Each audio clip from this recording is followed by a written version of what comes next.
আপনাদের জন্য ফ্রোজেন পরোটা দিয়ে মজাদার একটা একদম সহজ একটা রেসিপি নিয়ে চলে আসলাম।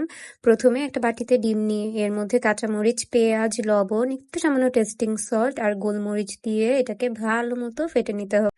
ডিমটা ভালো মতো ফেটা হয়ে গেলে আমি একটা প্যানে একটু সামান্য তেল দিয়ে পুরো প্যানটাকে আমি স্প্রেড করে নিব তেল দিয়ে। এর মধ্যে আমি ডিমটাকে ছড়িয়ে দিয়ে এর মধ্যে আমি একটা ফ্রোজেন পরোটা সুন্দর করে ডিমের উপরে দিয়ে নিব।